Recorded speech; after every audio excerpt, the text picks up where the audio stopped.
Joining me now to explore these evolving controversies and debates in France is a longtime human rights and civil rights activist in that country, Yasser Louati, who I have spoken with many times over the years about these topics and is always one of the most thoughtful analysts in the country about these issues. Yasser, thank you so much for taking the time to talk to me. My pleasure. Thank you for having me. Sure. So, from this perspective of being outside of France, what it seems like happens is that every 6 to 9 months or so, there's an outbreak of this same debate, conflict, controversy, going back to at least 2015 with the Charlie Hebdo murders, and then several months after that, the terrorist attacks in multiple locations in Paris. But it's obviously been going on for a lot longer as well. But I have to say, it seems that right at this moment, it's more grave than it has been before. At least that's what it seems like. And to me, it seems like it's precipitated by two different things. One is this pretty gruesome beheading of a French teacher near his school by an 18-year-old Muslim, seemingly in vengeance for having shown the Mohammed cartoons in his class, as well as Macron looking forward to the presidential election 17 months from now or so in April of 2022, and seeing Marine Le Pen and the far right rising and calculating that unless he really cracks down on the Muslim minority, that he'll leave that space open and vulnerable to the far right, and therefore needs to do this for political reasons as well as seemingly out of conviction. So just in terms of the current controversies, what is it that you can tell us about what is it that's going on? Is this really different? Is it a continuation of what's been happening in France for the last several years? How do you see all this? I mean, what's been going on in the past, multiple weeks is that we just see an acceleration of what has been put in motion for the past at least 3-4 decades.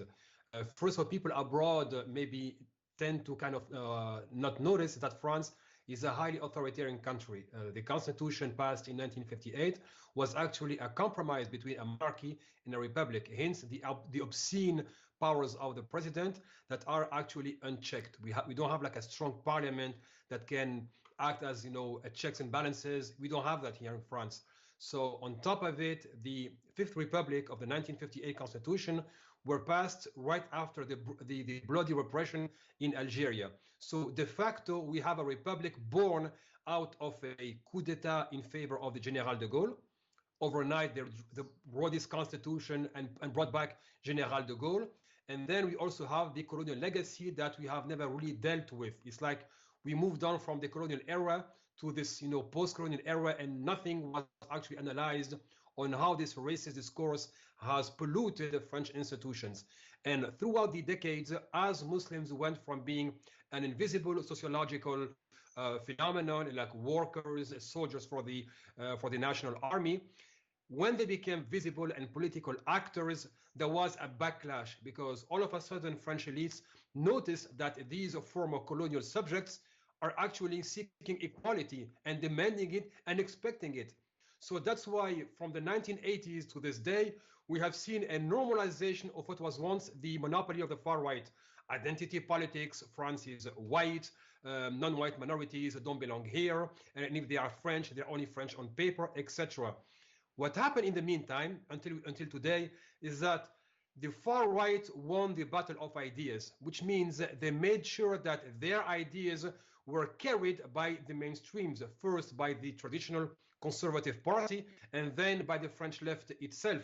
We remember, for example, the former Prime Minister of France, Laurent Fabius, saying that Jean-Marie Le Pen, the far-right leader, is asking the right questions on immigration, but providing the wrong answers. So, and you know better, than any of us maybe here, is that anytime you need to pass repressive laws, you need to have a minority scapegoat. And immigrants, Arabs and blacks, now Muslims, have always been the scapegoat to fortify the state apparatus. And every single terrorist attack was actually an opportunity to pass all these measures. The fact that all of these terrorist attacks happen after the state gets obscene amounts of power, law and mass surveillance, no going around the judiciary, the fact that the police can brutally raid people without being held accountable, did not prevent these terrorist attacks, did not spark a controversy on state failures, but opened the gates for more repression against Muslims that are being treated as the enemy within. And to summarize things about Muslims in France, you've got three accusations: a threat to the national economy, a threat to national identity, and threat to national security. And Emmanuel Macron is actually building his momentum on all these decades of racism and repression. And you are definitely right. To him, the worthy opponent is Marine Le Pen. So he wants to beat her at her own game in terms of identity politics and repression. And to him, because the far right has made sure that their ideas are mainstream, he's not going left. He's going to the far right because to him, these are the mainstream ideas. But let me ask you about that, because I want to spend most of our time on the substance of the debate about how Islam and this very French expression of secularism can combine, because that's the heart of the argument, not just in France, but in the West generally, but certainly I think it's finding its loudest expression in France. But before we get to that, I just want to ask you about that political question that you just alluded to and that I asked about in my question as well.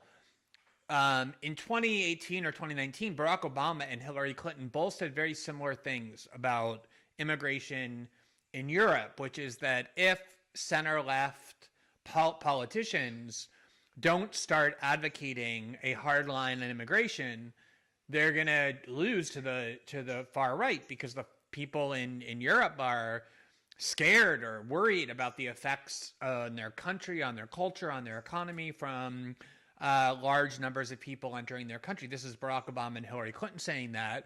And that essentially they were saying, of course, there may be a component of that worry that's racist, but there's a lot of it that isn't racist. They're worried about jobs, they're worried about their culture, they're worried about upheaval and how these different cultures can mix.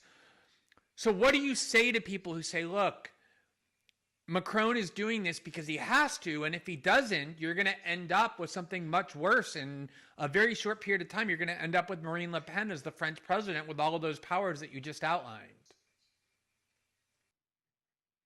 Well, there are two things. First, Nicolas Sarkozy, before Emmanuel Macron, tried this very thing, to go after the far right and try to beat them in their own game of identity politics and state authoritarianism. It failed. Nicolas Sarkozy was beaten in a landslide. Now, Emmanuel Macron also forgets that first, Sarkozy failed. The second option is that he doesn't have a solution to offer to French people. And even if, let's say, Marine Le Pen is the worthy opponent he should go after, everybody knows, even polls show you that Marine Le Pen is considered to be incompetent. Like, for example, during the last presidential debate, she showed that she had, very vague understanding of the state's functions. She had very vague and general ideas on the economy. And the only thing she's got is to be radical on her, call for sovereignty, etc. So I saw the rise of Barack Obama and how Hillary Clinton tried to use this rhetoric, and we know the results of that. So honestly, when people take a look at Emmanuel Macron and try to justify it, we have to understand that him going after Marine Le Pen is only actually reinforcing the narrative without making sure that he's going to win in the end. Again, Emmanuel Macron, what people don't understand is that he failed on all fronts. He failed economically. Mass unemployment is skyrocketing again. He failed with the pandemic crisis. 44,000 people have died. 1 million people have crossed the poverty line. 200,000 people are pressing charges against the state. Our foreign policy is a disaster. Counterterrorism is a disaster. So, yes, you can say we can go after the far right, but at the end of the day, people will always look for the authentic copy, at least for France. And when Nicolas Sarkozy did that, he was beaten in that game. So I really don't believe it's a viable option on the long term. And in the end, the people they are supposed to fight against, they end up actually reinforcing them. So let me now ask you about the debate itself, and specifically the arguments Macron is making, whether, again, out of conviction or political calculation or both. Because as you say, there is this idea of French secularism and the belief that the growing Islamic minority within France is threatening to it is not an idea just on the far right. It's an idea that has seeped into the mainstream and even parts of the left. And he gave an interview recently, shortly after the decapitation of that teacher. And his argument was, look, Muslims are welcome in France if they adopt French values. But when they separate themselves and live by values that are not ours, we, the state, have to step in. The idea of killing somebody because of a picture or a cartoon they show is not a French value. And the example that he gave that really resonated, I saw it in the West, in the United States, and in parts of Europe and the UK, even among liberals and some leftists, was the following. He said, in France, we believe in gender equality, that girls and boys both have the same right to go to school, to become doctors and lawyers and politicians and whatever. And if your religion is teaching that only boys should go to school and girls shouldn't, these are not our values. We don't want that here. Go teach that on some other soil. And I thought it was a little bit surprising that so many people in the West were applauding it in the name of secularism, which is a value throughout the West, although it seems to have its own expression in France, because we also in the West have values of pluralism. In the United States, for example, most people probably do believe that girls and boys should both go to school on equal terms, but there are a lot of people who don't believe that. They don't believe that because of religion. Judaism and Catholicism and various forms of Christianity teach there's a difference between girls and boys, that they have different roles to play in the society. And we believe that even though we don't agree with that view, people have the right to teach their kids it. They have the right to practice their religion. So what do you say about these two concepts, secularism and pluralism, and how they can combine? And what do you say to Macron when he says there's this French minority of Muslims isolating themselves and separating themselves and teaching themselves and their children things that we in France do not want and do not believe?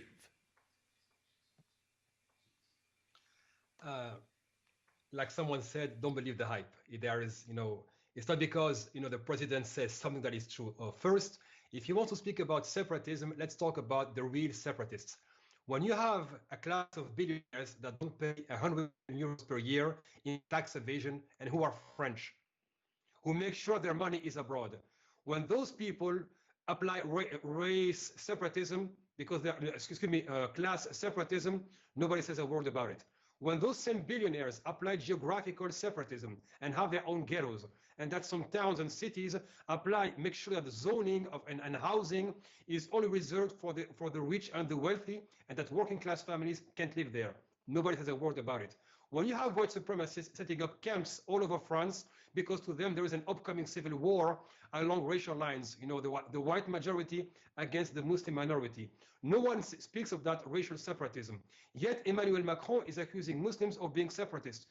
You wouldn't find a single organization in France or a Muslim organization calling for separatism. You wouldn't see a single imam or community leaders calling for separatism. Yet, how about when you have a social apartheid, as spoken of by the former prime minister, saying that the way the public buildings were made sure that to welcome a specific ethnicity, that only blacks live in a certain area and some Arabs in another, etc. The Muslims did not choose to live in the ethnic banlieue of France. The state did. The other point is that when you have, for example, Emmanuel Macron accusing Muslims of separatism, that's just him saying it. The other point, the secular law. First, the secular law is not a French thing. Actually, the Mexicans, applied it before the French. So this French exceptionalism needs to end. I know people speak of American exceptionalism. We also have French exceptionalism. The secular law of 1905, when it was passed, it was applied in continental France, but not in the Muslim colonies, because the French state wanted to keep Islam under control. And that's exactly what's happening today. When the French president meddles in clerical affairs, nominates Muslim leaders, dissolves organizations he does not like, even though he's got nothing legal on them. For example, 3 weeks ago, they raided 51 NGOs and mosques and homes, and the Minister of Interior said, legally speaking, we have nothing on those people, but we had to send a message. So they know exactly what they're doing. So the secular law is not being violated by Muslims. It is being violated by the state. And Muslims have been desperately calling for the state to respect and to abide by the secular law, because it puts a clear separation between politics and religion and keeps the state from interfering in religious affairs. The same way you wouldn't see the French government interfering in Jewish or Catholic affairs. And the last point, when he says people abide by a certain set of values, I have not seen Muslims again preventing girls from going to school. They are doing the exact same thing for the past 40 years, 50 years. They look at French Muslims through international lenses, meaning that what happens in Afghanistan must be happening in our Muslim neighborhoods. And the people who are excluding Muslim girls from schools are actually French authorities.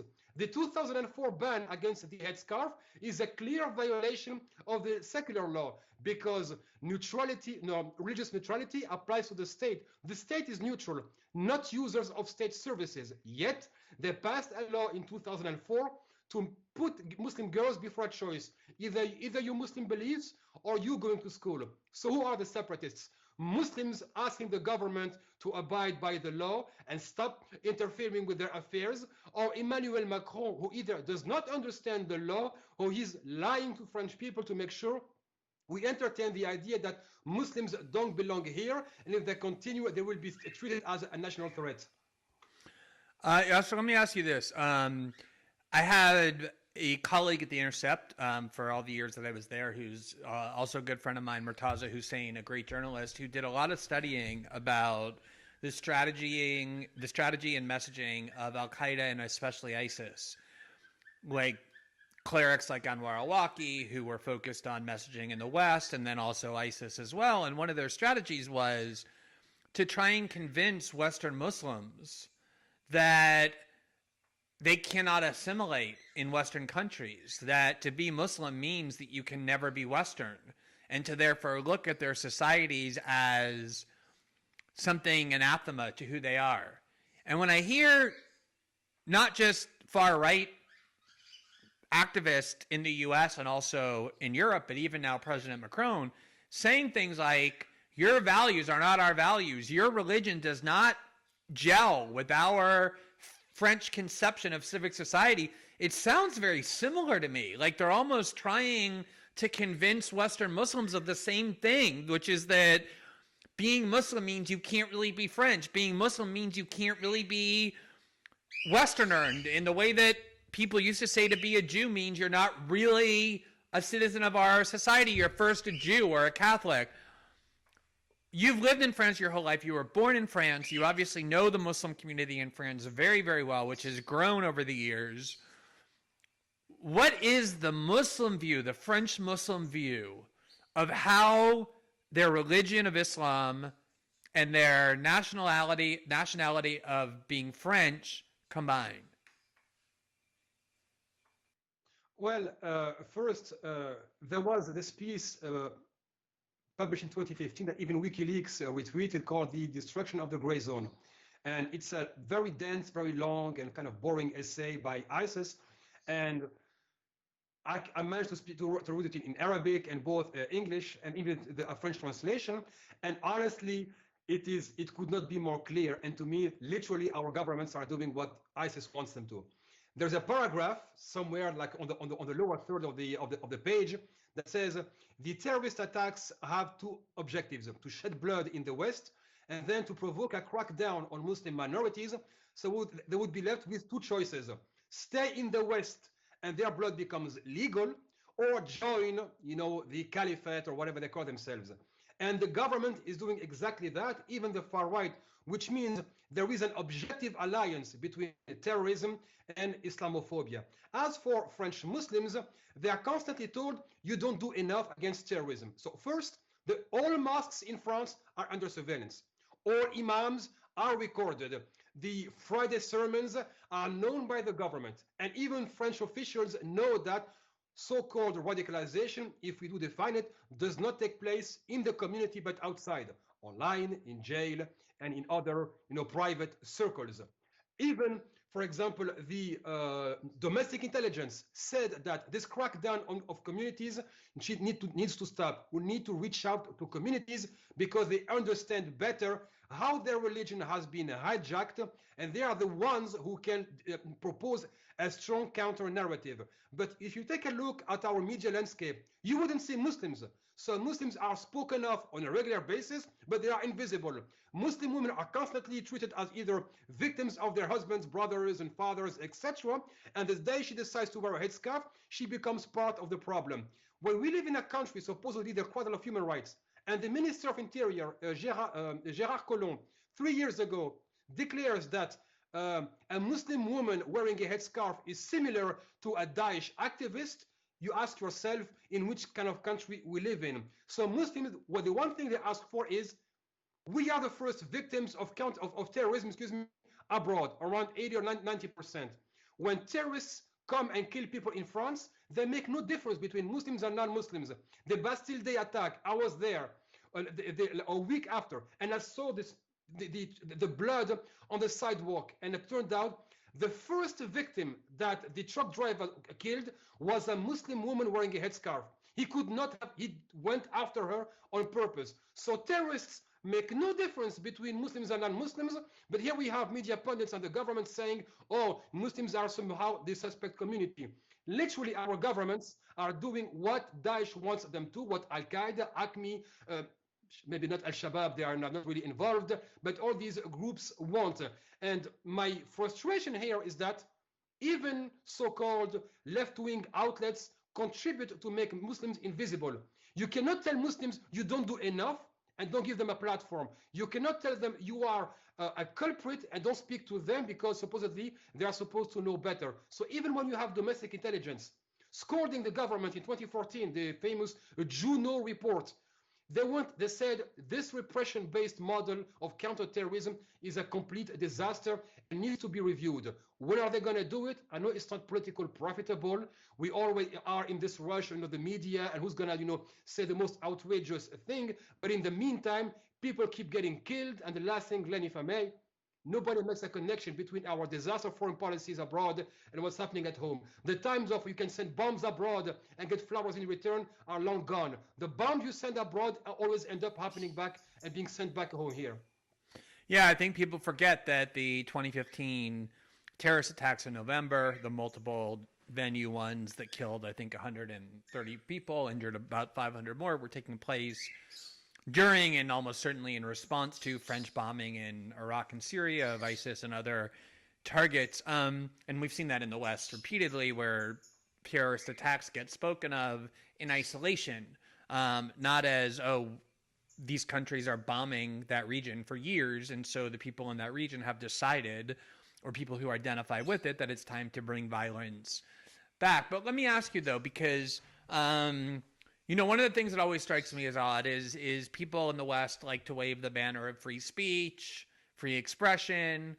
After the Charlie Hebdo killings in 2015, there was that massive parade down the streets of Paris where world leaders from everywhere, including countries that have no free speech, came and marched under the banner of free speech. And yet, it seems to me that the reaction of the French government every time there's a terrorist attack is to attack the very liberties that a lot of people on the right and the center and even parts of the left claim that they support, and yet still support French erosion of those liberties. Attacks on the rights of religious liberty of Muslims in France, attacks on civil rights, on rights to privacy, as you said, surveillance of mosques and imams is pervasive and unchecked.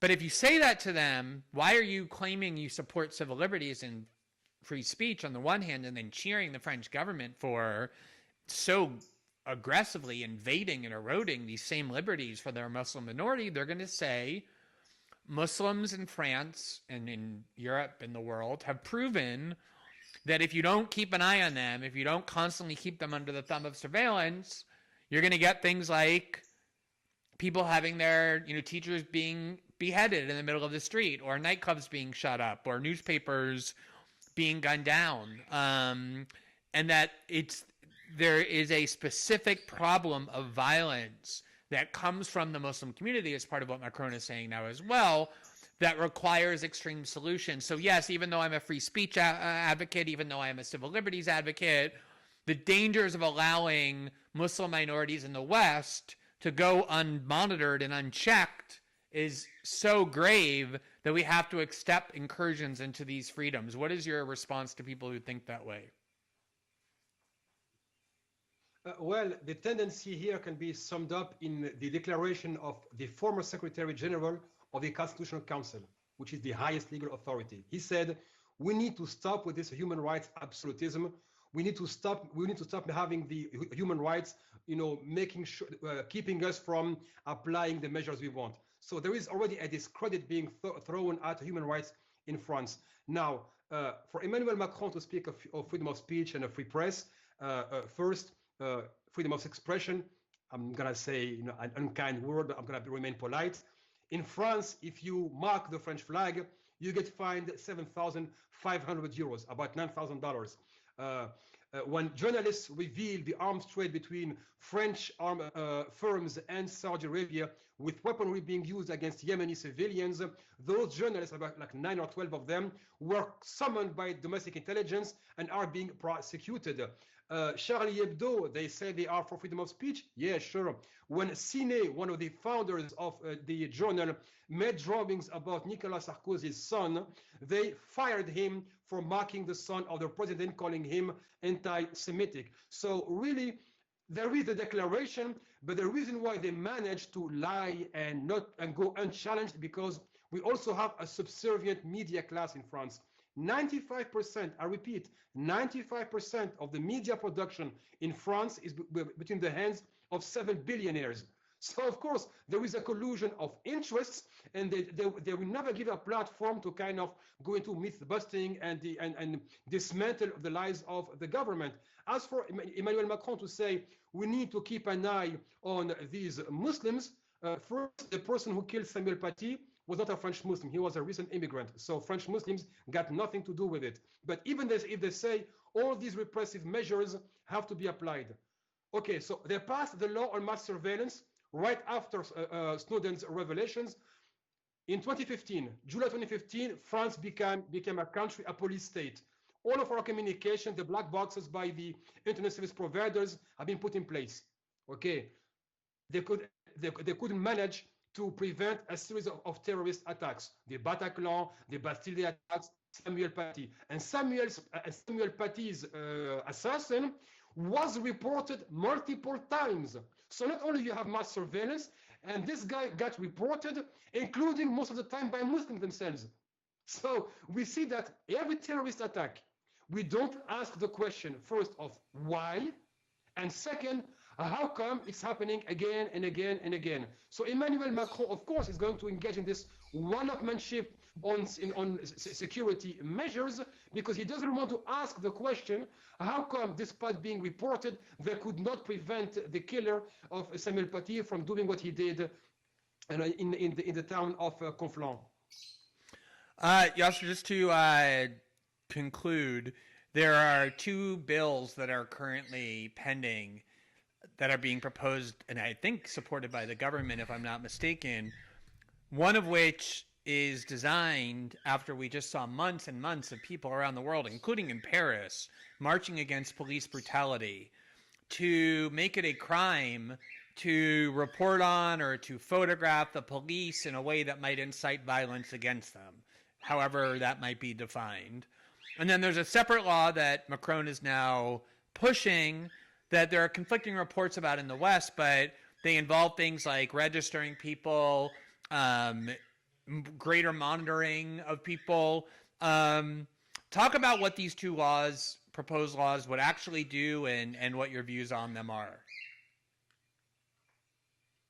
First, there is this law called the Law on Global Security, and this one is about, again, reinforcing the powers of the state and removing all checks and systems of accountability. And you mentioned it, rightly. You will no longer be able, and actually they passed the law last night. You are no longer able to record the police brutality unless you flout, the face, and you hide the police officers' faces. And any item that can identify the police officer. So after 2 years of fully documented police brutality, people getting shot, people getting tased, people getting maimed, losing their eyes, broken bones, shattered, muscles, etc., the message of the government is you will no longer be able to film those police officers. The second measure is the adoption of surveillance drones. Yes, we've been complaining about the drones in Yemen and Somalia and Afghanistan and Pakistan. Now those drones have been deployed in Western Africa with a base in Niger, so to go and do whatever they have to do for their interests. And now today we are going to have live streaming of drones, live streaming events over the whole country. So anytime there's a public event, they will send in drones with facial recognition being live streamed, meaning that we don't know who's going to be watching those videos, and they will be able to determine people's political ideas based on where they were located on a specific event. And just one declaration by the Minister of Interior kind of makes clear that this government is no different from the government of Hosni Mubarak or Ben Ali in Tunisia. The Minister of Interior, Gérald Darmanin, who's, by the way, being investigated for rape and sexual assault and sex for favors from working class women, 3 or 4 days ago he declared any journalist who wants to cover a public event should first seek permission from the government. What kind of democracy would allow that to happen? That journalists should first seek permission from the government before covering a public event or a rally. And the second law, this is the law on, so-called Islamist separatism. First, there's no definition of Islamist separatism. We don't have a definition of radicalization. So that opens the gates of arbitrary, detention for any person, and just like they are doing right now, to shut down organizations based on mere accusations. What they want today is that kids are going to have a national identifier to track them wherever they are, and to discourage Muslims from taking their kids to either private schools, because they want to apply pressure on them, administrative harassment and financial pressure, but also to keep Muslim families from providing a homeschooling. So if, in my case, I think that the school in my area is not good enough, and I cannot afford to send my kid to a private school, I will be prohibited from doing it at home. Again, this is a frontal assault on basic human rights. And Emmanuel Macron, of course, has been very upset with foreign media, which is a good thing. But we can no longer, this is what I want, people abroad, and I thank you for this platform, to kind of keep in mind. People may refer to France as the cradle of human rights, but today, under Emmanuel Macron, it is definitely the graveyard of human rights and civil liberties. Yasser, thank you so much for what is, as usual, when I talk to you, an extremely thought-provoking and enlightening discussion. I know that you have, and I hope, and one of the reasons why I wanted to do this interview with you is because you can't understand what's going on in France if you don't live there without actually speaking to French people. You definitely can't understand these debates without speaking to French Muslims who are informed and thoughtful on these debates. And I hope anybody who decides that they want to have opinions about civil liberties and Muslims and Islam in Europe pays attention to both sides of the debate and not one. And there, I do think there's a great irony that a lot of the banners that the Western right waves of free speech and free expression and religious liberty and due process and the right to privacy are the same rights that they often cheer for being eroded when it comes to people who, for whatever reason, they don't identify with. So I know you have a podcast. I don't know if it's in English or French. I follow you on Twitter. I encourage everyone else to do that. But talk a little bit about your podcast, where your writings are, especially the ones in English that people can continue to follow. Well, the podcast, I got a podcast in French, Les Idées Libres, and Le Breakdown in English. And on that one, actually, I give global events seen from France and, of course, from the non-white point of view. So it's in English. Of course, you'll have to be patient with my French accent. I make efforts to make myself understood, but it's definitely in English and available on most audio platforms, from Google, Apple, etc.